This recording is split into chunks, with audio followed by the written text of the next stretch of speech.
En este día soleado, sigue disfrutando de A Primera Hora. Señores, gracias por continuar con nosotros. El bloque más esperado, la entrevista central de A Primera Hora en este viernes 27 de septiembre. Recibimos al secretario de Relaciones Internacionales del Partido Fuerza del Pueblo, amigo nuestro Manolo Pichardo. Buenos días, Manolo, ¿cómo está? Buenos días, ¿cómo están ustedes? Estaba de espectador, viéndolos en los comentarios. Estaba gozando eso. Difícil.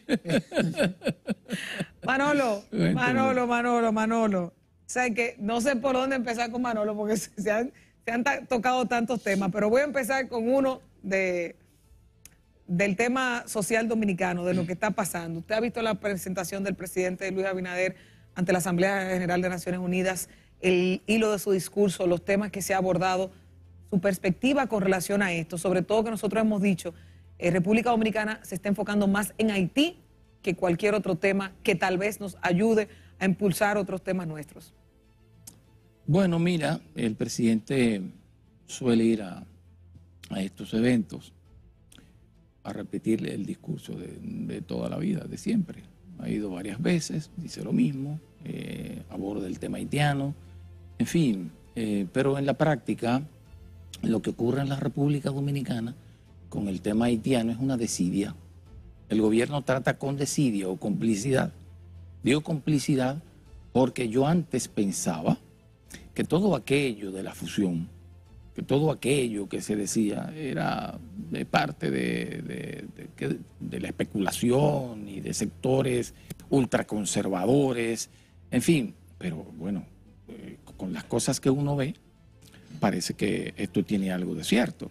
La comunidad internacional ha abandonado definitivamente Haití.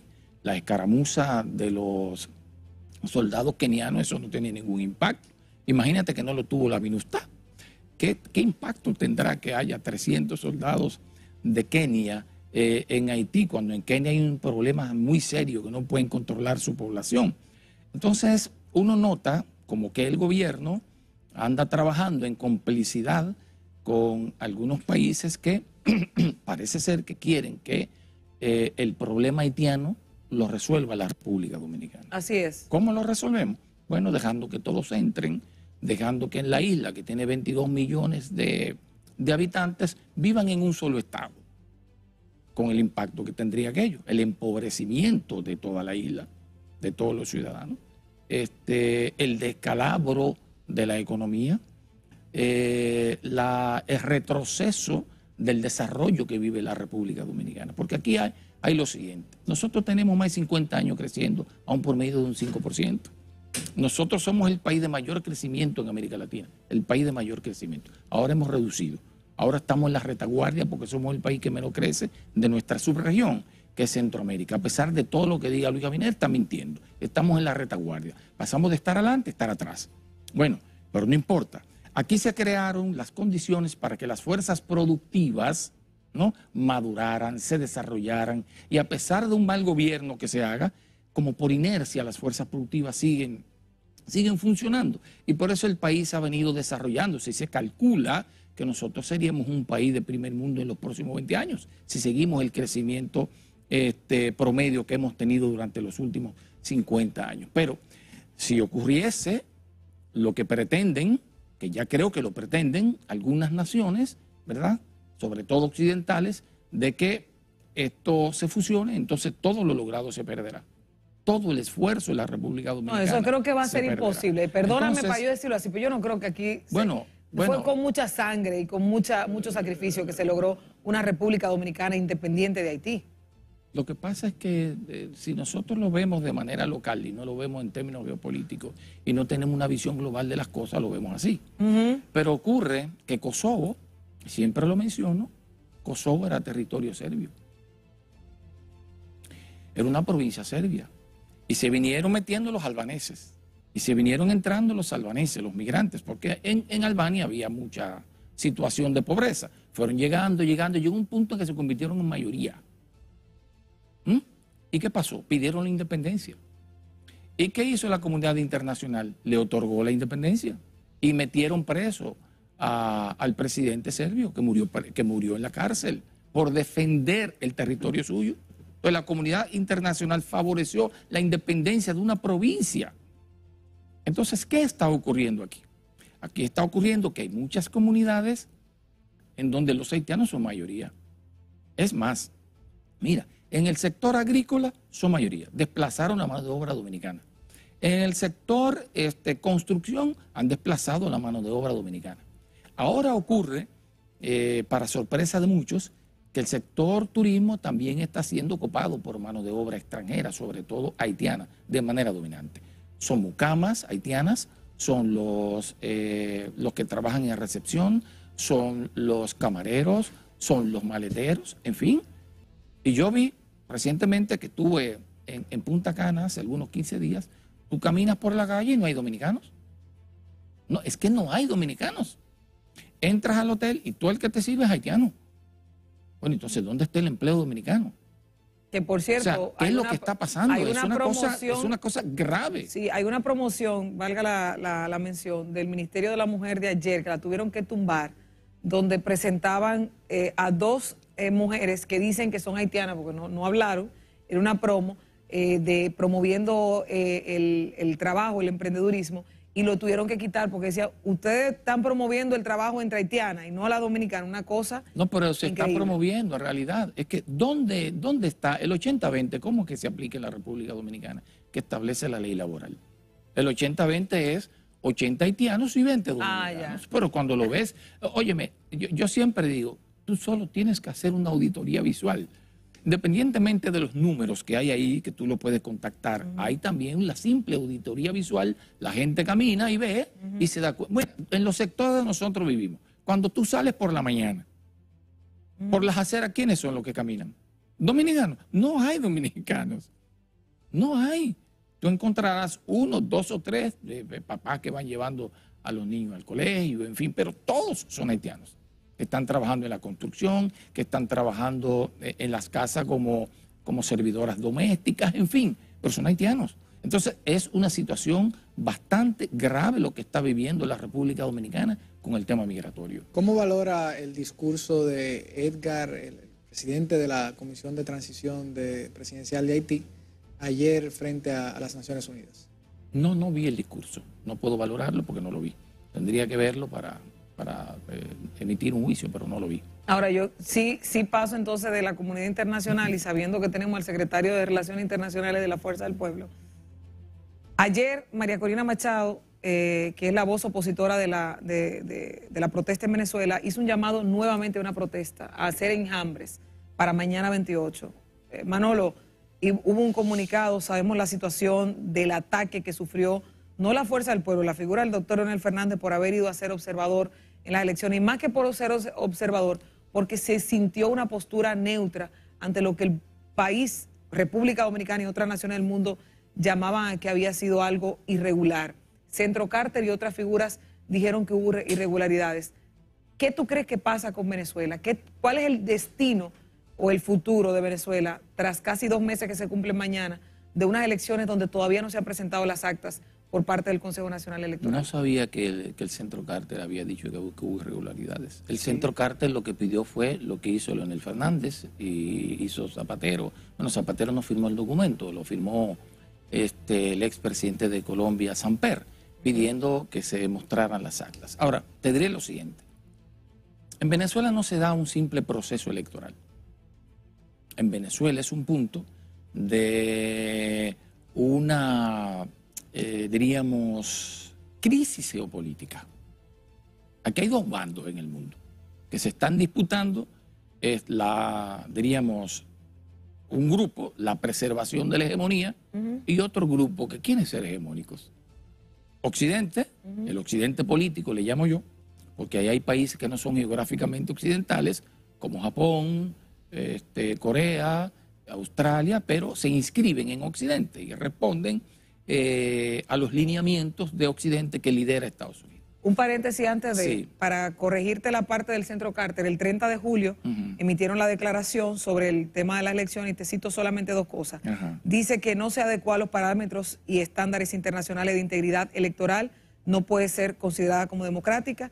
Dice que no puede verificar o corroborar la autenticidad de los resultados de las elecciones presidenciales declarados por el Consejo Nacional Electoral de Venezuela, y dice que no... ese es un segundo comunicado, entonces, bueno, porque el primero ese lo es conocí. el del 30 de julio. Sí, ese es 30 de otro. julio, sí. Porque el primero Y lo dice que no llamaba ha era- alcanzado los estándares internacionales de integridad electoral en ninguna de sus etapas relevantes y ha infringido numerosos preceptos de la propia legislación nacional. Esas son 3 frases que Muy inician bien, el comunicado. muy bien. Bueno, ahora, te sigo con el análisis. Claro. Lo que se da en Venezuela es lo que se da en Ucrania. Es lo ¿De acuerdo? mismo. No, es exactamente igual. Se da en Venezuela, se da en Ucrania, ¿verdad? Y ahora se está dando un poco, empieza a darse también en lo que está ocurriendo en Gaza, que en principio no fue así, pero ha derivado en eso. Que es lo que decía, ¿no? Una lucha por mantener la hegemonía de Occidente y por otro lado, países no occidentales que han emergido, ¿verdad? Están desplazando en términos económicos, en términos de los mercados, en términos de influencia a Occidente. Esa es la realidad. Entonces, cuando tú ves una situación como esa, a mí me decían, por ejemplo, se le va a poner difícil a Maduro esto con toda la protesta y todas las sanciones y demás. Y yo les respondía que me dijo, no, no es así. Porque por un lado vendrán las sanciones, pero por otro lado vendrá el apoyo. Es lo que pasa en Ucrania. La gente habla de la invasión de Rusia en Ucrania. Pero todo esto hay que ponerle contexto. ¿Qué pasó con Ucrania? ¿Por qué Rusia entra a Ucrania? Bueno, porque se violaron los pactos de cuando se firmó el acta de defunción de la Unión Soviética, que se planteó en ese momento que Occidente no debería avanzar hacia el este. Hicieron todo lo contrario, sobre todo en el gobierno del presidente Clinton. Y a Clinton se le advirtió, no pueden aceptar en la OTAN a países que eran del área de influencia de Rusia porque a futuro tendrá consecuencias. A él le advirtieron eso en una campaña electoral cuando iba de salida. Otros asesores le dijeron, nos conviene políticamente para preservar el poder a los demócratas. ¿Por qué optó él? Por ganar las elecciones. Y obvió lo que venía en el futuro. Una crisis, un acorralamiento de Rusia que iba a reaccionar. Bueno, pues Rusia reaccionó después de lo que ocurrió en el 2014, cuando se derrocó un gobierno y Occidente instaló a Zelensky en el gobierno. ¿Con qué? Con el propósito de que fuera parte de la OTAN, que es el miedo que tiene Rusia de que lo cerquen, porque ¿quiénes son parte de la OTAN? Todos los países bálticos que antes eran países que pertenecían a la Unión Soviética y otros países que no eran propiamente de la Unión Soviética, pero que eran países que comulgaban y simpatizaban o que se mantenían en la neutralidad. Entonces esos fueron cooptados por la OTAN y Rusia se sintió amenazada. Se sintió tan amenazada que ya lo veía como un problema existencial y reaccionó. Entonces, ¿qué hay aquí? Por un lado, Occidente, y por otro lado, un grupo que se llama los BRICS, que lidera China, que está Rusia, ¿verdad? Que se formaron con 5 países, pero que ahora ingresaron 9. Pero que hay una lista de más de 100 países que quieren ingresar a los BRICS. Unos BRICS que están ahora con un plan de desmontar el dólar como moneda de intercambio internacional y como moneda de reserva. Entonces, lo que hay en el mundo es eso. Una disputa entre un país y otro. Toda esta retórica de la democracia y todo, eso es falso. Pero lo de, Te voy a explicar por qué. las elecciones en Venezuela y que no presentara las actas. Pero te voy a explicar que eso es retórica. Mira, ¿qué hicieron los Estados Unidos, por ejemplo, en Chile? ¿Qué hicieron en Chile cuando el golpe de Estado Allende? Bueno, fueron que auspiciaron el golpe de Estado Allende. Y tuvieron con la dictadura. ¿Qué hicieron con Stroessner? También el Partido Colorado. Lo apoyaron durante 70 años. ¿Qué hicieron con la dictadura militar argentina? Pero dime de Venezuela. Pero te estoy diciendo, ¿qué hicieron? O sea, lo que han hecho es apoyar. ¿Qué han hecho con los dictadores sanguinarios de África? Los acorralan. No, sus aliados. Sus aliados. ¿Quién eran los aliados? Pinochet, aliado de Estados Unidos. Los militares que asesinaban a todos los que se oponían a Argentina, aliados de Estados Unidos. ¿O no? Bueno, y entonces en África los dictadores más sanguinarios, ¿Tú sabes quién era un criminal terrorista para los Estados Unidos hasta el otro día, hasta antes de Obama llegar? Nada más y nada menos que Nelson Mandela. ¿Con quién estaba Estados Unidos? Con el apartheid. Entonces, es retórica, porque Estados Unidos no tiene valores reales, tiene intereses, ¿verdad? Intereses, como lo tiene Rusia, como lo tiene China. Son intereses y la retórica cambia de acuerdo al interés del momento. Entonces, entendiendo el contexto geopolítico que se plantea, que ciertamente la fortaleza de estas naciones que se consideran emergentes, estas economías que hoy tienen un ritmo de crecimiento y con este nuevo bloque de integración de los BRICS también se fortalece en ese sentido, pero ya con el contexto global, ¿cómo comprendemos la realidad local de lo que pasa en Venezuela? O sea, ¿por qué en esas elecciones que se realizaron el 28 de julio no se presentan las actas? Esa irregularidad de la no presentación de actas que condenó el Centro Carter, que condenó la República Dominicana, que condenó el doctor Leonel Fernández. ¿Cómo se explica eso? No ha condenado nada. Leonel Fernández que pidió que se condenar es un concepto diferente. Exacto. Discúlpeme el cambio de concepto ahí. Que condenó el gobierno de la República Dominicana, que el Centro Carter luego condenó no únicamente en el comunicado del 30 de julio, sino también el del 8 de agosto, y que el doctor Leonel Fernández pidió que por favor se mostraran las actas. ¿Cómo se explica que todavía, habiendo pasado tanto tiempo, no se presenten las actas, haya, en cierto sentido, por lo menos de la información a la que tiene acceso de manera más común el dominicano, una represión en contra de los opositores, que haya tenido que salir del país Edmundo González? Ese tipo de cosas, ¿cómo lo comprendemos? No le pido o no hago una valoración particular previa. Le estoy diciendo la información a la que el pueblo dominicano tiene acceso. Vamos a ver. ¿Cómo se comprende eso? Vamos a ver. Si tú quemas un hospital en Estados Unidos, ¿qué te pasa? Si tú quemas una escuela en Estados Unidos, ¿qué pasa? Terrorismo. Quemaron hospitales, quemaron escuelas, quemaron vehículos, eso está ahí documentado. Los opositores. La oposición, lo quemaron, está ahí documentado. Pero el problema es que a la prensa occidental no le interesa visibilizar eso. ¿Eso fue antes o después del 28? No, eso fue después. Del 28. Pero lo han hecho siempre. O sea, pero las actas tienen la excusa. No, yo no sé lo que pasa con las actas, o sea, no sé qué es lo que establece la legislación. Todavía en Estados Unidos están esperando las actas. Todavía en Estados Unidos se están esperando las actas de Donald Trump, que dijo que hubo un fraude. No la han dado. Por la comunidad internacional y los medios de comunicación hacen exigencia de que presenten. Pero Trump dijo que hubo un fraude. ¿Verdad? Entonces, todo es un tema de cómo se maneja la comunicación y a quién favorece un medio. Los medios de comunicación occidentales tienen un relato. ¿Verdad? Tienen un relato. Los medios de comunicación no occidentales tienen otro relato. Entonces tú tienes que comparar qué es verdad y qué es mentira. ¿Verdad? Estamos en una época de posverdad. De posverdad. Y entonces yo te voy haciendo un comentario muy bueno, muy juicioso, sobre la crisis diplomática que se presenta entre México y Europa. Muy juicioso. Pero me parece que te equivocas en algunas cosas, perdón. Pero respeto tu opinión. Por ejemplo, lo bueno de disentir. Tú hablas de que la diplomacia y que lo que hizo López Obrador, lo que hizo López Obrador. Tú sabes cómo nos trata Europa a nosotros, como si fuéramos neocolonias. Tú sabes lo que hizo un diplomático español a López Obrador. Dijo que lo iba a denunciar ante el rey. ¿Me estás escuchando? O sea, dijo que lo iba a denunciar ante el rey. O sea, ¿quién es ese rey? ¿Quién lo eligió? O sea, estamos hablando de López Obrador, que tiene, diríamos, el respaldo republicano del voto. ¿Quién eligió a ese señor?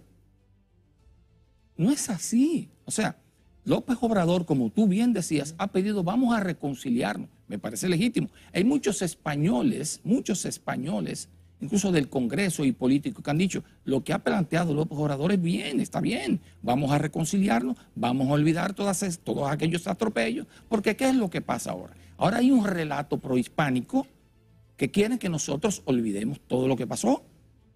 Aquí habían 70 millones de personas en América Latina al momento del descubrimiento. Quedaban 3. años después. 3. Bueno, una parte lo mató las enfermedades que vinieron, pero otra parte ustedes saben cómo fue. Si Claro. tú no te convertías al cristianismo, ibas a la hoguera, eras descuartizado, en fin, todo eso lo podemos olvidar. No podemos olvidar entonces a nuestros libertadores en ese nuevo relato. Ya no son libertadores, porque nosotros no éramos colonia, éramos virreinatos, y ellos eran traidores a la corona y bandidos. Era un bandido Bolívar. Era un bandido José de San Martín, era un bandido José Martí, y todos los libertadores eran bandidos y traidores a la corona. Entonces ese relato no lo podemos aceptar. Y yo creo que lo que ha hecho el gobierno de México es actuar con dignidad. Y ojalá y todos nuestros países actúen con dignidad y sepamos y entendamos e interioricemos que nosotros somos países soberanos y que si ellos se creen, como decía Josep Borrell, el jardín de Europa y el resto somos la jungla, nosotros tenemos que demostrar también que nosotros tenemos nuestro propio jardín. Eso es interesante verlo. Yo dejo esas dos posturas ahí, porque yo tengo también mi particularidad. Sí. Ahora, Manolo, cierro con esta. ¿Ya ustedes tienen su candidato definido en la Fuerza del Pueblo? Bueno, eso lo definirá un congreso, pero... Manolo, usted está hablando con una gente amiga suya. Ya nosotros, del PRM, ya sabemos que se están matando como 15. Esto lo definirá el Congreso, no ahora. Pero ustedes ahora, saben cuál es. Ahora tenemos el Congreso elector para elegir las autoridades internas. ¿Y usted aspira en ese Congreso electoral? Bueno, en este Congreso elector hay compañeros que piensan que yo debo ser el secretario general del partido. Lo tenemos aquí, el secretario pero yo general. no puedo hacer campaña porque la comisión Se lo prohíbe. organizadora del Congreso ha pedido que no se abra la campaña hasta que se abra la Pero usted no tercera está parte haciendo del como el Congreso. PRM, haciendo su campaña oculta. Yo por lo menos no lo estoy O haciendo. sea, usted no puede decir que usted es Yo candidato. no estoy haciéndolo. Bueno, yo puedo decir que hay compañeros que me han pedido que sea secretario general. Ahora, no puedo hacer campaña. Es posible que yo acepte eso en su momento, pero la comisión ha definido que no se haga por ahora. Respecto a la candidatura presidencial, Usted no la es el tiene momento. definida. Ahora, Manolo, mi tú estás en candidato una casa de presidencial, amigos. mi candidato presidencial se llama Leonel Fernández. Están poniendo a pelear a Leonel con Omar, eso no está ¿Con bien. quién? Con Omar. Pero ¿qué Usted lo está ¿de qué viendo estás por ahí. hablando? Pues no Pero estamos en el mismo país. Pero vamos a hablar cosas serias. Ajá, y eso no es serio. Hablemos de cosas serias, Ajá. de política seria. Ajá. O sea, nosotros estamos hablando del líder de nuestro partido, para mí, el político vivo de mayor relevancia en el presente siglo, que no podemos perdernos la oportunidad de tenerlo de nuevo como presidente para reencauzar a la República Dominicana. No Estoy de podría acuerdo. hacerlo Omar Estoy de Fernández. acuerdo, estoy de acuerdo. Ese proceso de reencauzamiento al que llama la Fuerza del Pueblo, ¿no lo pudiera hacer Omar Fernández? Omar Fernández es un buen muchacho, apenas incursiona en la política. La política es un oficio que amerita experiencia y formación. Y yo creo que él está en una etapa de eso, de formarse, de acumular experiencia. Le ha ido muy bien. Yo creo que fue un buen legislador, muy buen. Es más, para mí fue el mejor diputado. Porque hizo algo que los otros no hacen. Los otros los eligen y abandonan. Él estuvo de manera permanente durante sus 4 años en contacto con sus electores. Y eso es muy positivo. Eso le dio la popularidad y le ha dado el posicionamiento que tiene en la sociedad, que mucha gente lo valora hasta para ser presidente. Entonces, pero le falta experiencia y le falta formación. Estamos hablando de manejar el Estado. Estamos hablando de definir qué tipo de sociedad queremos. Entonces es algo un poquito más serio, ¿de acuerdo? Por eso yo planteo, y yo creo que en eso hay un consenso en el partido, en la Fuerza del Pueblo, de que Leonel Fernández sería el candidato de nuestra organización. Obviamente que Omar Fernández, como muchos compañeros de la dirección política, nuestro vicepresidente Radamés Jiménez, el compañero con mucha experiencia Rafael Alburquerque, muchos jóvenes también que hay en la Fuerza del Pueblo, harán aportes significativos para que nosotros ganemos las elecciones en el 28. Bueno, pues ya lo digo aquí, hablamos de política internacional, hablamos de geopolítica, hablamos de la política dominicana y la Fuerza del Pueblo del país. Manolo Pichardo, secretario de Relaciones Internacionales del Partido Fuerza del Pueblo, amigo nuestro, ha estado con nosotros cerrando esta semana, que eso no es cualquier cosa aquí en la primera hora. Nosotros nos vemos el lunes, tempranito, como dice Twingo, a las 6, a primera hora el lunes. Bye, bye.